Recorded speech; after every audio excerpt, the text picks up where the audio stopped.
Bueno, hola a todos y todas, bienvenidos, bienvenidas a un nuevo vídeo en el canal después de unos meses de ausencia por aquello de cumplir con mis obligaciones docentes en la Universitat Jaume I, presenciales. Ya por fin, una vez acabado el curso académico regular, comienza el curso académico extraoficial, que es el que mantenemos aquí en este canal para seguir desbrozando cuestiones vinculadas con el análisis fílmico, la teoría del cine, la reflexión cinematográfica, la crítica, etc. Y bueno, vamos a seguir un poco donde lo dejamos, en esta idea de explorar posibles turnos de debate, posibles fricciones con la etiqueta de la metamodernidad o el metamodernismo, y voy a partir de dos comentarios muy interesantes que me han dejado estos meses en el canal y que tenía ahí como pendientes de resolver. Tengo varios temas pendientes encima de la mesa que me han ido lanzando los últimos meses, que no he estado tan presente y que tengo que recuperar. Uno de ellos, que lo dejo para un vídeo posterior, me lo planteó Sergio Fernández, donde me pedía información sobre el debate entre Eric Bouló y las ideas de André Bazin, ¿no? Según lo planteaba en Volver al Cine, en el libro Volver al Cine. Es un tema complejo que, ya digo, lo llevaré a un vídeo entero, haré un vídeo solo sobre esta cuestión porque requiere mucha amiga, y además desde que yo escribí Volver al Cine han salido dos traducciones nuevas de Bouló que estoy manejando, y cuando ya las haya leído bien me gustaría armar una lección sobre la fricción entre Bouló y Bazin, que es un temazo. Pero bueno, más allá de esto, que ya digo, esto lo haremos en próximas ediciones, hoy vamos a entrar en el cogollo de la forma, en el meollo de la forma fílmica metamoderna en oposición a la forma fílmica posmoderna, moderna, clásica, etcétera, etcétera. Pero claro, para entrar ahí hay un comentario brillantísimo que me dejó, y me van a permitir que lo lea literalmente, Ricardo, hace 4 meses ya, lo siento Ricardo por el retraso, y me dice lo siguiente, me dice: Aarón, me has dejado un poco desorientado cuando al final del vídeo pedías no confundir lo que se siente, lo que se piensa y lo que se hace con lo que sienten, piensan y hacen los personajes, sino que lo llevabas a la forma. ¿Podrías explicar mejor este punto? Te he seguido todo el rato, pero aquí me he perdido. Precisamente el punto fuerte de estas películas está en lo que sienten los personajes, lo que piensan, que se pone en el centro y sobre ello se construyen los relatos. ¿Por qué entonces esto no es la clave para determinar su condición de metamoderno? ¿Cómo se pueden aplicar esos tres ejes a la forma de confundirse con lo que piensan, sienten y hacen los personajes dentro de los relatos? Bueno, la pregunta es extraordinaria, es el cogollo, ¿no? Está claramente dando en el centro de la diana. Pero es que por si fuera poco, unos días después me llega un comentario de otro compañero, de Rodrigo Villa, y me dice lo siguiente, me dice: una pregunta, ¿cómo respetar la autonomía de una película sin caer en el relativismo? Y dices tú, ya está, o sea, con esto yo tengo material, con estas dos preguntas tengo material para 5 vídeos, y porque son clave en todos los aspectos que hemos ido trabajando, en el epistemológico, en el teórico, en el práctico, en la empatía con los personajes, en todo, o sea, es que están en el centro exacto del debate. Entonces, vamos a empezar por el principio, y el principio es la pregunta por la forma, es decir, ¿por qué la forma vuelve en la metamodernidad y cómo vuelve y cómo la pensamos nosotros? Bueno, lo primero que hay que tener en cuenta es que, a ver, ya estamos en 2025, los debates entre forma y contenido tienen que ser más dinámicos, no podemos quedarnos en los postulados clásicos, que básicamente han dividido, y estoy, digamos, resumiendo de manera muy grosera, dos grandes territorios, ¿no? Uno donde lo importante sería el mensaje, entre comillas, el contenido, la posición de la película, ya sea en una posición revolucionaria, progresista, ya sea en una posición conservadora de mostrar un mundo perfecto en el que no pasa absolutamente nada ni hay ningún conflicto de clase, y por otro lado estarían los formalistas, que son aquellos directores, directoras aparentemente obnubilados con su creación y a los cuales se les reprocha el no, digamos, enfrentarse a los problemas de la vida, ¿no? Entonces, en un lado tendríamos a Ken Loach, en otro lado tendríamos a Paolo Sorrentino, en un lado tendríamos a Robert Guédiguian, en el otro lado tendríamos a Lars von Trier, ¿no? No es lo que yo piense, son cosas que se suelen decir cuando se habla de una película como Parténope. Lo primero que ya sabes que una opinión va a ser errada en el momento en el que empieza diciendo: es una película película formalista, y dices tú, bueno, ya la hemos liado. No, es que Sorrentino es un formalista. No es así. Yo creo que hay que tener un poquito más de complejidad en los argumentos para entender que desde una perspectiva estética lo interesante y lo verdadero en una película no es la cuestión formal o la cuestión del contenido, sino la conexión, el dinamismo que hay entre estos dos campos. Es decir, hasta qué punto la forma responde al contenido y hasta qué punto el contenido responde a la forma. Si nos interesa, claro que hay evidentemente un cine completamente despreocupado de la forma, y es muy interesante, hay ejemplos muy interesantes, como por ejemplo Pablo Llorca. Pablo Llorca es un director español muy chulo, yo le tengo mucho cariño, que es un señor que rueda sistemáticamente, como buenamente puede, a salto de mata, que sus imágenes no es que eviten todo preciosismo, es que no juegan en esa liga, porque él rueda con una cámara, con un equipo de sonido mínimo, capta las imágenes como puede y a partir de ahí genera una forma pobre, una forma rugosa, una forma incómoda para un espectador medio, pero muy interesante para lo que él quiere contar, que al final pues son películas, casi me atrevería a decir, de lanzamiento ideológico, ¿no? Películas pastiche, películas de agitación popular. Yo creo que él más o menos estaría cómodo con esta dirección. Claro que hay una forma en el cine de Pablo Llorca, pero no es un director formalista. Y en la otra dirección, claro que hay películas en la lógica, sobre todo en la mala lógica experimental, donde la forma lo llena todo, donde todo es un lucimiento de gestos enunciativos por parte del director o directora de turno. Claro que hay, por supuesto, cuestiones más vinculadas a una u otra posición, pero lo que yo creo que debe interesarnos ya en el 2025 es la conexión entre ambos, la manera en la que ambos se tocan, dialogan, friccionan y evolucionan, ¿no? Entonces, una vez que partimos en esta exigencia de complejidad, en este debate, el siguiente paso es ver dónde se posiciona la metamodernidad, frente sobre todo a la posmodernidad. Sobre todo porque la posmodernidad mal entendida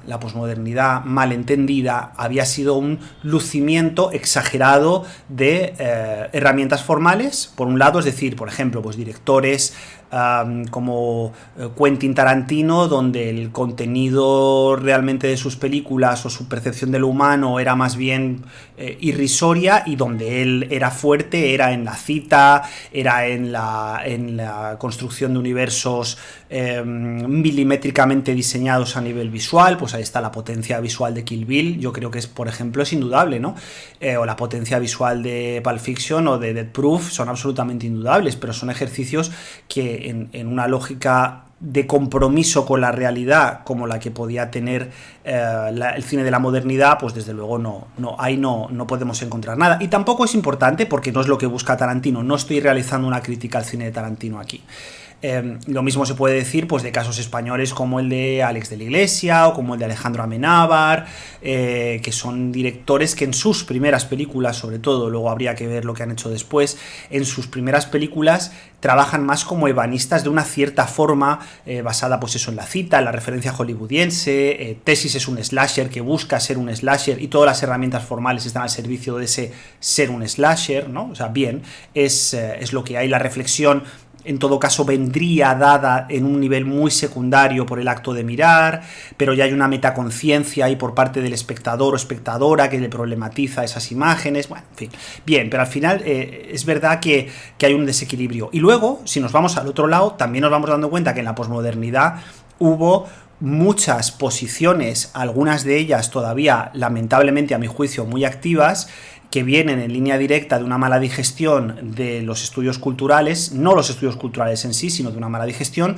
donde pues las películas se juzgaban exclusivamente por si encajaban o no encajaban con una serie de agendas ideológicas previas. Esto es muy posmoderno en los dos casos. ¿Qué es lo que pasa? Que una vez que va avanzando el ciclo histórico y nos vamos dando cuenta de los límites de esta propuesta, llega el marco metamoderno. Y aquí, por ejemplo, tenemos trabajos muy interesantes como el de, tengo por aquí la cita concreta, Unformed, que es un libro de una teórica de la esfera anglosajona, a mi juicio bastante sensata, muy interesante, que se llama Angela Layton. Es un libro que ya tiene unos años, es de 2007, pero yo creo que es un libro muy de reivindicar, aunque sea de teoría de la literatura, pero que podríamos sin ningún problema realizar un tránsito al campo del cine concreto, donde lo que propone es, entender la fricción, la dialéctica, la dinámica entre forma y contenido, es decir, la manera en la que se genera un puente y ese puente tiene que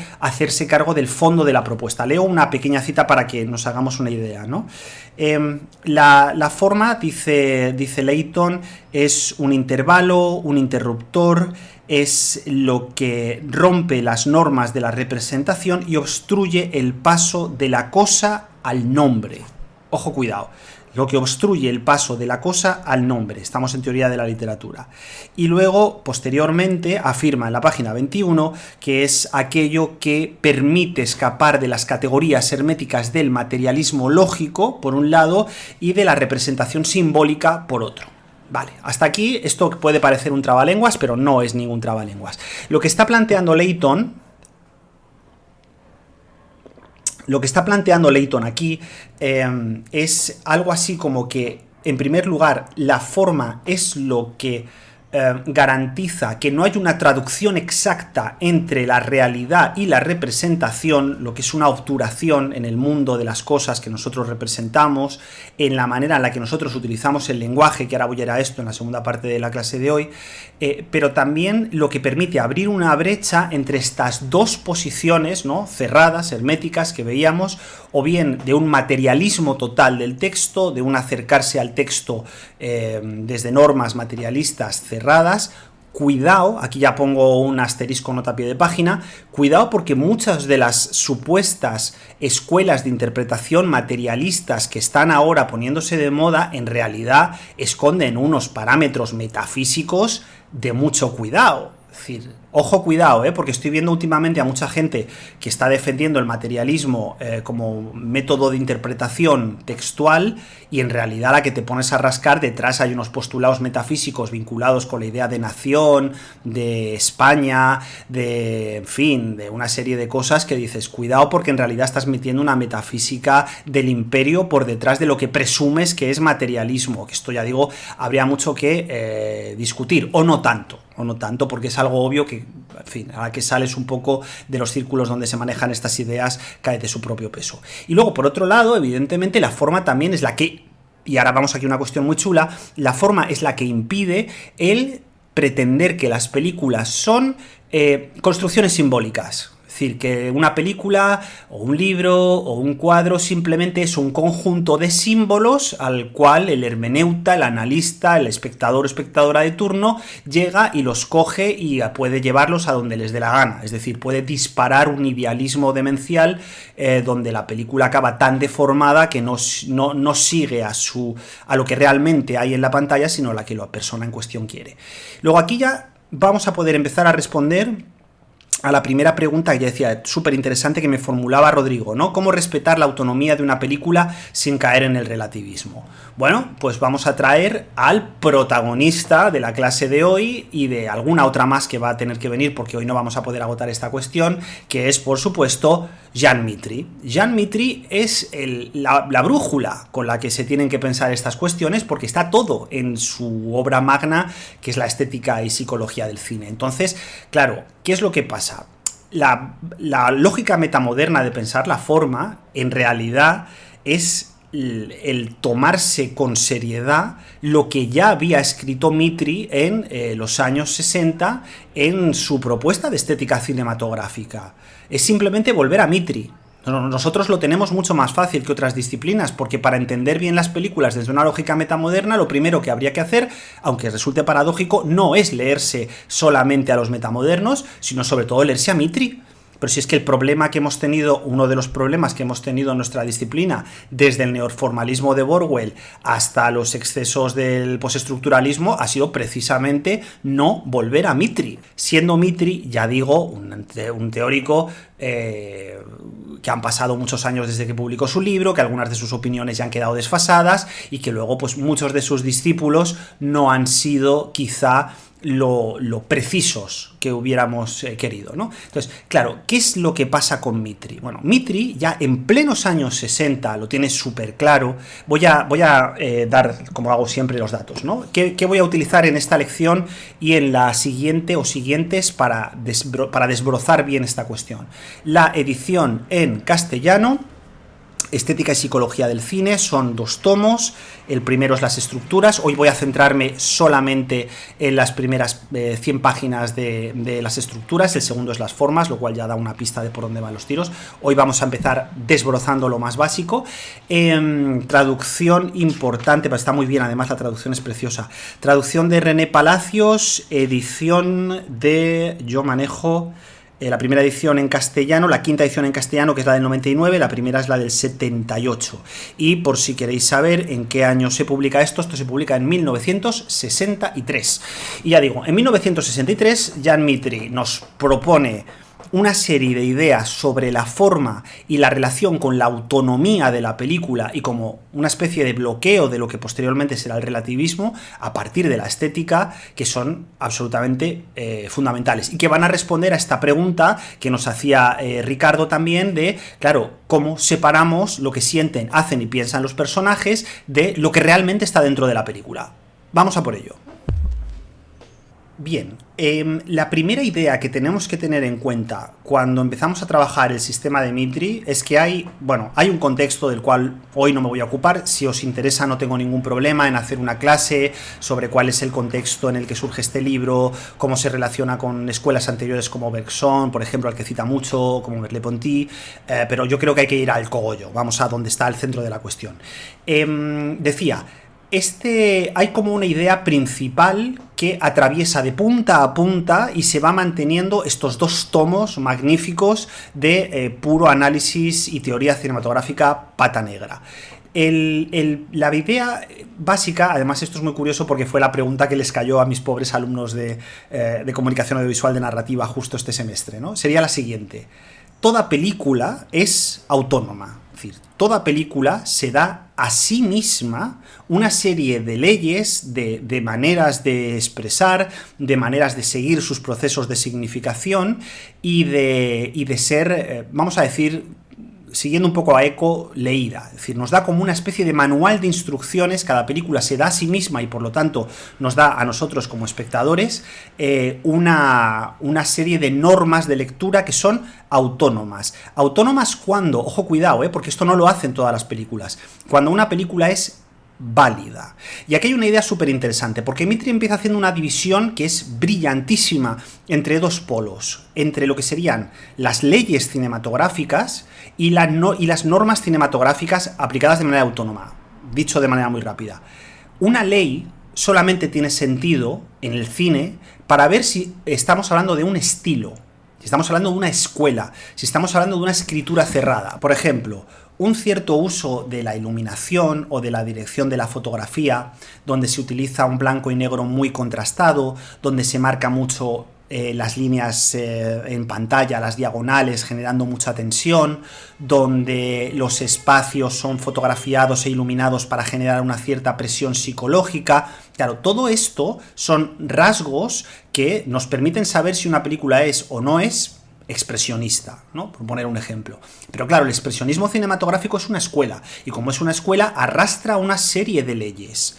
Y esas leyes nos sirven a posteriori a nosotros para decir qué hay en común entre una película como, digamos, El gabinete del Dr. Caligari, como La hora del lobo de Berman, como El faro de Eggers, como La noche del cazador de Charles Lawton. Lo que hay son una serie de leyes comunes que se van atravesando, van saltando de cinematografía en cinematografía, de historia en historia, de autor en autor, y que van generando una serie de parámetros legibles y reconocibles.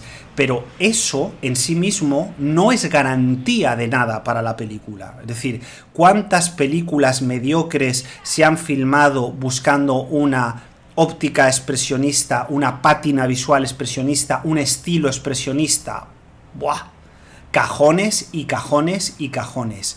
¿Por qué El gabinete del Dr. Caligari requiere de esa iluminación, requiere de esa forma, requiere de ese uso de las diagonales? Bueno, por muchos motivos que están dentro de la película. Desde dentro de los personajes, son intratextuales, el personaje principal está loco, o sea, primera idea. Igual que en La Hora del Lobo, el personaje principal son personajes psicológicamente arrasados, que están atravesando una psicosis. En el caso de Caligari es una psicosis clínica, en el caso de Bergman es una psicosis, no sé si me atrevo a decir como existencial o estética, pero apunta clarísimamente a un ejercicio visual psicótico, ¿no? Bueno, y en El Faro ya ni hablamos, claro, evidentemente. Son rasgos internos intratextuales, pero es que luego también son extratextuales. Porque en el caso, por ejemplo, del gabinete del doctor Caligari, esas decisiones formales apuntan a un estatus social, político, ideológico de la República de Weimar, no solamente a lo que dice Krakauer en su libro, que es muy interesante, sino a lo que cualquier espectador de pronto puede ver en esa sociedad, ese retrato social que se cae a pedazos, que se rompe, etcétera, etcétera. Pero luego, y he puesto el caso de Bergman, y luego hablaré de esto con mucha intención, en el caso de Bergman es una ley de estilo, es decir, la fotografía que consigue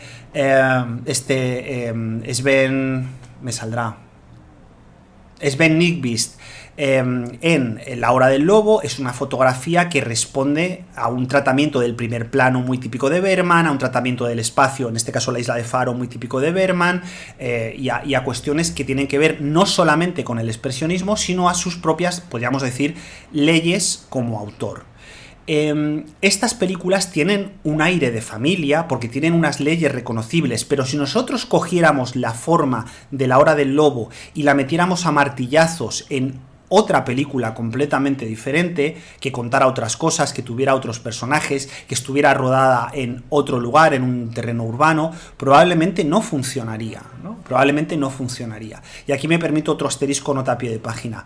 El artista genial, el cineasta absoluto, no es solamente el que se da unas leyes que funcionan para transmitir su interioridad, sino el que además sabe romperlas de película a película, que esto es increíble, es decir, tú puedes coger una película como La Hora del Lobo y puedes coger una película como Fanny y Alexander, que no tiene absolutamente nada que ver a nivel formal, salvo una serie de leyes de aire de familia, ya digo, en el tratamiento del rostro y tal, pero poco más, y las dos son rutilantes obras maestras. Esto está al alcance de muy poco, y muchas veces es un ejercicio muy sutil, ¿no? En Otsu, en Yasuhiro Otsu, por ejemplo, tú puedes coger una película como Ohio y una película como Crepúsculo en Tokio, que se separan, creo que hablo de memoria, pero creo que se separarán 4 o 5 años como mucho, y no tienen nada que ver en tono, en construcción visual, en cómo se utiliza la luz, y son películas, las dos, indudablemente obras maestras, ¿no? Entonces, claro, esto ya digo, está al alcance de muy pocos, pero es una clave para entender cuándo una cinematografía es solvente o cuándo directamente ha quedado encallada y está repitiendo una serie de fórmulas formales, valga el juego de palabras, que se van agotando y que van como clac, clac, clac, clac, clac, clac, sin terminar de encajar, ¿no? Luego veremos que Mitri tenía una serie de problemas con estos. Pero claro, lo que dice Mitri, que nos pide un ejercicio que yo creo que es súper interesante, mucho antes de llegar a los estilos, mucho antes de llegar a los creadores, mucho antes de tal, es... No, bájate a la película concreta, y analiza, mira, dentro de cada película, cómo esa película se da a sí misma cuando es válida, y creo que la pregunta, o sea, la afirmación de Mitri es muy pertinente, cuando es válida se da una serie de normas a sí misma, y se da una serie de leyes que solamente son autónomas, que generan una autonomía, que generan una decisión propia de escena en escena, que se van construyendo paulatinamente según avanza la película y que acaban generando un universo, ¿no? Que hablaremos de esto. Entonces, esta primera idea ya nos marca una diferencia con respecto a lo que pasa en la posmodernidad que podemos recoger en la metamodernidad. ¿Cuándo una película? Esto es una pregunta que habría que hacerse con mucha precisión y con mucho cuidado. ¿Cuándo una película metamoderna realmente se da a sí misma una serie de normas formales? Ojo, cuidado, porque ahí vamos a empezar a chocarnos con manierismos, ahí vamos a empezar a chocarnos con escuelitas, ahí vamos a empezar a chocarnos con modas, evidentemente, y eso nos permite separar mucho el grano de la paja, es decir, ¿no? Por poner ejemplos concretos. Se habla mucho de cine de mujeres, ¿no? O el cine de mujeres español, tal, son todas las películas iguales, no sé qué, tal. Vamos a frenar. Claro que hay películas dentro de este cine español femenino que formalmente son una fotocopia, una aplicación en plancha, un eco no demasiado talentoso de lo anterior. Claro que las hay. Pero cuando uno coge, pues eso, Ocorno de Jayone Camborda, por poner un ejemplo, o cuando coge una más reciente, pues Sorda, por ejemplo, que es una película extraordinaria que se estrenó hace muy poquito. Son películas que están claramente dándose normas a sí mismas, en el caso de Sorda, en el diseño de sonido, en las maneras en las que se utiliza la gestualidad, en la cuestión de la mirada entre personajes, en el tempo, en la propia construcción interna de personajes masculinos y femeninos. Es una película riquísima, riquísima, muy interesante y muy emocionante, ¿no? Entonces, claro es que en Sorda, por supuesto, la apuesta va por una cierta empatía con los personajes, claro que va con pues eso, el intentar mantenernos en esa distancia muy inteligente que consigue la directora entre lo que vemos, lo que es evidente en la imagen, lo que los personajes hacen, o qué pena, pobrecita o pobrecito, los problemas que tienen, pero al mismo tiempo mantenernos a una distancia, es decir, no podemos hacer una identificación babosa para que salgamos del cine, se nos olvide todo lo que hemos visto, sino que eso sigue ahí, trucu, insertándose en nuestra vida cotidiana por esa distancia donde no estamos en el melodrama empático, total, baratero, de la pornomiseria, sino que la propia forma sabe cuándo separar y cuándo incorporarse, cuándo generar, en el caso de Sorda, una serie de ruidos de trabajo de sonido muy, muy brutal, muy agresivo contra el espectador, cómo eso se relaciona con las imágenes, cómo eso ocurre en un momento determinado de la película que viene disparado por una serie de cuestiones narrativas detrás, de tal manera que aquí llega un poco la conclusión. Cuando uno sale de ver la película, la intuición que tiene es que eso, pues vamos a ponerle unas comillas, no se podría contar de otra manera. Es decir, esta es un poco para mí el key, ¿no?, de la cuestión, esa sensación, que no es verdad, claro, que las cosas se pueden contar de miles de maneras, pero esa sensación cuando uno sale del cine, que creo que es muy interesante para empezar a pensar una película, sales y dices, ostras, es que esto que me han contado, yo creo que no se podría contar de otra manera. O sea, yo creo que estas decisiones formales son las correctas, son las adecuadas, esas que la película se ha dado a sí misma, para a partir de ahí transmitir una serie de ideas. Bien, ¿qué es lo que pasa? En esta discusión sobre el estilo, la forma, etcétera, etcétera, Mitri hace un quiebro que yo no sé si comparto, pero que yo os lo dejo aquí, ¿no? Y lo podemos utilizar para trabajar en las próximas clases. Mitri hace un quiebro que a mí me llama mucho la atención y que dice, toda película funciona apelando a un recuerdo del espectador. Bueno, esto ya de entrada me resulta un poco peculiar, pero vamos a seguir su hilo. Dice, pero cuando hablamos de ir a una experiencia vivida, a una vivencia concreta, a algo que está fuera de nosotros, lo interesante es cómo se genera una modificación en la manera en la que entramos en esa vivencia. Es decir, no basta con que una película nos lleve al pasado, nos lleve a una cosa que hemos vivido, porque entonces, a mi juicio, pero esto habría mucho que discutir, se convierte en una cosa, utilizar el cine como una especie de narcisismo barato o de onanismo barato, pero sí que hay algo interesante en cómo podríamos decir que la película, de alguna manera, encuentra caminos, voy a torcer lo que dice Mitri, para no tanto llevarnos a una serie de recuerdos, sino una serie de vivencias más o menos conscientes, de ideas sobre el mundo, de emociones sobre el mundo, que de alguna manera tenemos previamente a entrar en la sala y con las que la película trabaja, ¿no? Elabora, hay una elaboración, un moldear, una especie como de alfarería de esas emociones previas, de esas experiencias conscientes o inconscientes, aquí había mucho que discutir según la escuela, que la película, cuando es válida, moldea. Si la película realiza este moldeamiento, esta suerte de alfarería, de elementos conscientes o inconscientes que forman parte de la vivencia del espectador, La pregunta es cómo lo hace, evidentemente. Y ese cómo lo hace no se puede responder simplemente que desde una lógica de contenido o de empatía con los personajes, porque no es exactamente así, porque de hecho lo hermoso de la experiencia fílmica es cómo podemos llegar a esa especie de éxtasis estético del que hablaba Mitri, esa especie de gran experiencia humana, que al final es por lo que ustedes están siguiendo este canal, porque el cine nos ofrece esa experiencia absoluta de lo humano, que además es universal, que esto es algo que ahora no gusta tampoco que se diga, pero bueno, es universal, es una experiencia universal, y las películas cuando funcionan es porque juegan a esa especie de búsqueda de la experiencia universal, moldeando, generando una alfarería sobre una serie de emociones previas y universales que tienen todos los seres humanos, espectadores o espectadoras, de manera potencial. Y hay que entender que el puente que hace una película entre esa serie de grandes temas universales que nos conforman y la experiencia concreta que tenemos en la sala no es el contenido, es la forma. Es decir, es el moldeamiento del mundo cinematográfico. Es el moldeamiento de los objetos, de los planos, de las escalas, de los colores, del tiempo, del sonido, de la música, que generan una vivencia única, autónoma, como hemos visto, de cada película.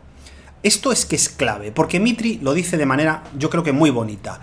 El arte es un puente entre el mundo y el espectador, que esto es lo que vimos en Eco, que decía Eco de otra manera, ¿no? En Ópera Aperta, pero que es exactamente igual. Es que es la misma idea que va una y otra vez volviendo con ropajes diferentes. Una película entendida como arte es un puente entre el mundo y el espectador. Y por lo tanto, y aquí Mitri yo creo que hila un pelinchín más fino que Eco, porque a Eco le interesan otras cosas, pero aquí yo creo que Mitri da más en el centro de la diana.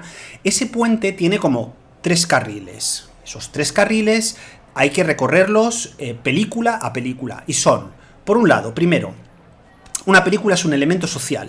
O sea, esto es fundamental. Pero un elemento social quiere decir no que responda a un momento social, a una ideología o a un no sé qué.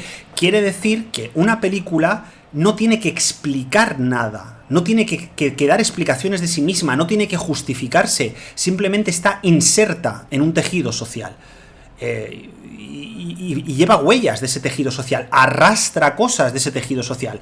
Me da igual que se llame Ciudadano Kane, me da igual que se llame Jan Dielman, me da igual que se llame Al final de la escapada. O sea, una película arrastra cuestiones vinculadas, evidentemente, de ser un fenómeno social, de existir en el mundo, de trabajar con las cosas del mundo y de enfrentarse a las cosas del mundo, pero no necesita, no se justifica, no se valida a sí misma, simple y llanamente porque hable de esto, de lo otro, lo de lo de más allá, o sea muy comprometida socialmente o muy poco comprometida socialmente. No, o sea, no tiene nada que ver. Lo que pasa es que evidentemente entre ese puente, entre el mundo y el espectador o espectadora, hay aristas. Hay aristas. Y ahora vamos a hablar de ellas, porque aquí se introduce el segundo carril, que es la servidumbre, la conexión con una necesidad psíquica, ¿no? Y esto yo creo que forma parte de la historia de la estética desde el comienzo, y que hay que tomarse muy en serio, ¿no? Ya hablamos de esto en Campbell un poco por encima, pero creo que hay que volver. Allí donde la experiencia religiosa ha dejado de ser portadora de sentido, allí donde la experiencia religiosa, incluso me atrevería a decir que estamos entrando en una fase histórica donde la experiencia política como tal está cayendo también en una absoluta falta de sentido, lo que queda es el arte. Lo que recoge esa necesidad de preguntarse, de trascendencia, de pregunta incluso por la voluntad, ¿no? De pregunta por lo más concreto de la existencia, aunque sea desde el materialismo más radical que ustedes quieran, ¿eh? No me estoy yendo a ningún tipo de lógica idealista, que luego si quieren nos podemos ir, pero de momento no. Claro, allí donde el cine es un fenómeno social, cada película es un fenómeno social, también es un fenómeno trascendente, y la forma sigue a los dos por igual. Ejemplo claro, ¿cuántas películas hay sobre temas aparentemente religiosos que son un desastre, que no valen para nada, por muy religioso que sea el mensaje, por muy cristiano, por muy budista, por muy que va, que no tiene nada que ver. Si es que no tiene nada que ver. Y al contrario, cuántas películas aparentemente muy alejadas de cualquier tipo de pregunta por lo religioso, cuando uno las ve, sabe perfectamente, nota perfectamente que ahí hay algo del orden de lo sagrado, de la pregunta por lo sagrado, que está en juego dentro de la película. Y el caso de Ozu, que hablábamos, voy a dar mucho la tabarra con Ozu porque es lo que más estoy trabajando ahora y lo que más feliz me hace. Pero es que es así, o sea, el caso de Ozu es absolutamente claro. Como una película sobre una señora que no se quiere casar y que su padre está viudo y no sé qué, de pronto es una película probablemente infinitamente más religiosa que todas las que emiten en ciertos canales de Semana Santa para concienciar a sus espectadores. No tiene nada que ver. El arte responde a una necesidad psíquica que es formal, que viene directamente, por supuesto, arrastrando herramientas de contenido, sin duda alguna, arrastrando ideas, pero al final, donde esas ideas, y luego iremos a esto y con esto cerraremos la lección de hoy, donde esas ideas se convierten en algo más que ideas, es gracias a la forma, ¿no? Entonces, estos tres carriles que estamos viendo en el puente: cine como fenómeno social, cine como necesidad psíquica y, por supuesto, finalmente, cine como experiencia estética. Es decir, algo que va, y lo siento y lo voy a decir muy claramente, más allá de lo verificable, más allá de lo racional, más allá de lo que podemos ceñir con un pensamiento derivado del método científico, racionalista y propio de hombres científicos del siglo XXI. El arte desborda este tipo de cuestiones, y ahí es donde entra, volviendo a la pregunta que manejábamos antes, la cuestión del relativismo. Porque aquí yo creo que se ha generado una falsa dicotomía a lo largo de la historia. No es que asumir y aceptar que la experiencia estética desborda los límites del lenguaje. Esto no nos lleva a afirmar automáticamente que cada uno pueda decir y hacer con el lenguaje lo que le dé la gana con las películas. Es que claro, esa conexión es falsa. Es una manera errónea de pensar, porque no hay ninguna conexión entre que efectivamente uno esté desbordado por la experiencia estética, desbordada por la experiencia estética, y que automáticamente eso le lleve a decir cualquier chaladura que tenga cualquier validez, al igual que el resto de opiniones con respecto a una película. No, es simplemente saber que hay dos campos de discurso, como ya hablaba algo en la conferencia de Lynch, y es otro tema que estoy trabajando. Hay dos campos de discurso. Hay una serie de parámetros de la experiencia artística que se pueden ceñir con el lenguaje, y una serie de parámetros que lo desbordan, y a partir de ahí hay una serie de métodos de verificación epistemológicas que permiten decir una serie de cosas sobre las películas u otras, y que cuanto más se alejan de esos núcleos significantes cerrados, objetivos, verificables, entran en una lógica donde se puede abrir más las cuestiones vinculadas a la gradación de la interpretación. Pero, claro, cuando una película se da a sí misma unas normas, cuando tiene una autonomía, también nos está dando unas exigencias de lectura, y hay que reconocerlo, y hay que transitar la película con esas exigencias de lectura. Y luego, si usted decide romperlas para decir una chaladura de la misma, bueno, pues está muy bien. Yo lo he hecho a menudo, lo hago y me parece muy divertido, es un ejercicio muy divertido, pero no estoy hablando en paralaje con la película, estoy hablando desde otra dimensión. No sé si está quedando más o menos claro esta idea, ¿no? Entonces, por ir cerrando un poco la clase de hoy, que no la quiero alargar más, y ya ven que esto va a dar mucha tela. Cuando hablamos del pensamiento de las imágenes, cuando hablamos de qué manera la forma piensa, ¿no? Siguiendo el famoso dictum de Godard, ¿no? La forma que piensa. ¿Esto qué significa? Esto hay que ir muy despacio y hay que conectar dos ideas que Mitri va, sobre todo, basculando en esas primeras 100 páginas, que yo creo que son muy interesantes. La primera idea es que evidentemente nuestra manera de pensar como seres humanos, nuestra experiencia del mundo, surge de manera directa del lenguaje. O sea, esto es así, no estoy descubriendo aquí la pólvora sorda. El lenguaje es la malla que moldea nuestra experiencia del mundo, es el contorno de lo que podemos experimentar, de la manera en la que nos relacionamos con los demás, etcétera, etcétera. Ahí casi podemos jugar haciendo un quiebro lacaniano, ¿no? Y decir que el lenguaje nos habla. Hay algo de esto, de que el lenguaje efectivamente nos habla, en tanto en cuanto, pues cada vez que decimos algo estamos diciendo mucho más de lo que decimos, estamos diciendo lo que ignoramos, estamos diciendo lo que deseamos, estamos diciendo lo que sentimos, estamos diciendo muchas más cosas, pero que, y aquí llega el problema, ¿cuál es el problema? Que nunca hay una conexión directa entre el concepto cerrado, hermético, suponiendo que eso exista, y la palabra que nosotros utilizamos para nombrarlo. Es decir, nuestra capacidad para, mediante el propio lenguaje que configura nuestro mundo, siempre tiene un déficit, siempre tiene una necesidad de más, siempre se queda corto frente a lo que se supone que es el concepto. Sí existe, la esencia sí existe, que esto habría mucho que discutir, pero vamos, hablando en Román Paladino, que siempre se nos queda corto el lenguaje para dar relación de nuestra experiencia con la realidad, pero paradójicamente, sin lenguaje no tenemos experiencia de la realidad. Claro, cuando esto, que viene a ser más o menos de perogrullo, o por lo menos una idea más o menos asentada en la teoría del lenguaje, la filosofía del lenguaje, sobre todo en el siglo XX y tal, de pronto lo llevamos a la cuestión cinematográfica, se nos complica todo. Porque, claro, el lenguaje cinematográfico trabaja, y aquí nos agarramos a la mesa porque viene el bombazo, el lenguaje cinematográfico trabaja con las cosas del mundo, no trabaja con ideas, no trabaja con conceptos, no trabaja con... Es decir, es todo lo contrario, cuanto más lenguaje oral, esto habría que discutir, pero en un 99% de los casos, cuanto más lenguaje oral tiene una película, cuanta más referencia al lenguaje explícito, escrito u oral humano tiene una película, peor. Cuanto más diálogo explicativo, peor. Cuanto más uso de códigos basados en taca hablar sin parar, peor. Cuanto más se tiene que explicar a sí misma mediante el lenguaje una película, peor. Claro, no funciona. No es literatura. El cine no es la traducción de la literatura. No tiene absolutamente nada que ver.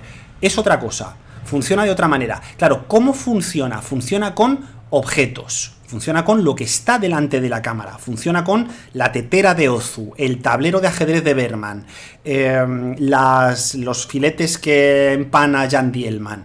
Eso es el lenguaje cinematográfico, el objeto real que está frente a la cámara. Pero claro, aquí hay un problema. El objeto real es un ajedrez, una tetera, una manzana, un filete empanado, que tiene que representar, y aquí está el meollo, el concepto enorme que hay detrás de él. Es decir, esa es la paradoja del lenguaje cinematográfico. Como un objeto en lo real, verificable, concreto, único, el que se pone delante de la cámara, de alguna manera representa, hace estallar, acuna, moldea, trae ante nosotros una verdad sobre el mundo donde ese objeto significa.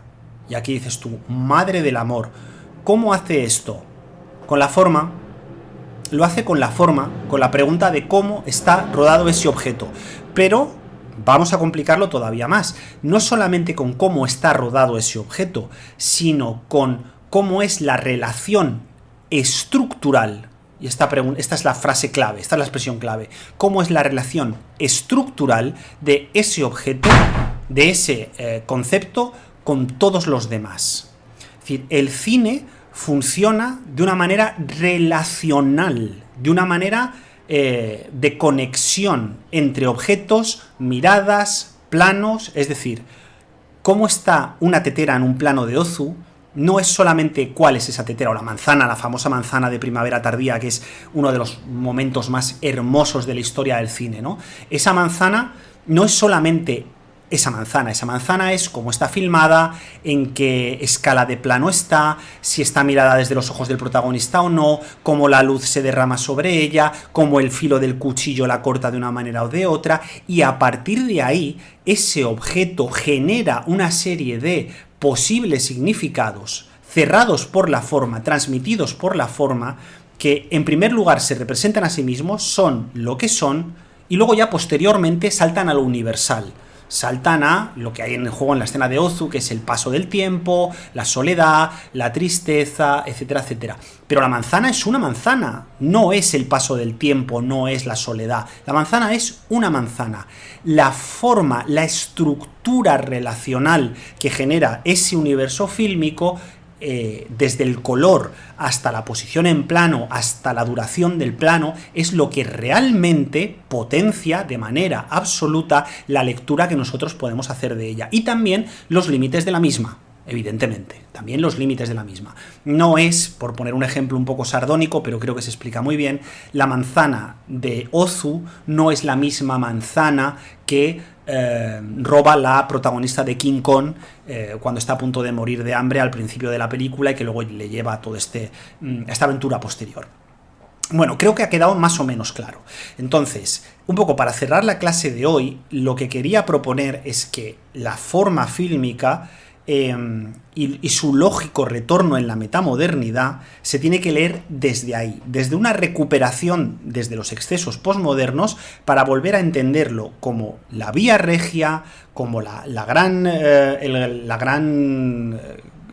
comunicación, la gran conexión entre esos dos polos que son mundo y espectador que se ponen en juego en toda experiencia estética. Volveremos más adelante, seguiremos explorando estos temas absolutamente fascinantes, pero como ya ven, los comentarios que me suelen dejar siempre son fructíferos y les agradezco mucho, pues eso, que me den ideas y me sigan dando ideas para pensar. Dentro de poco seguimos pensando en Mitri y seguimos en esta idea.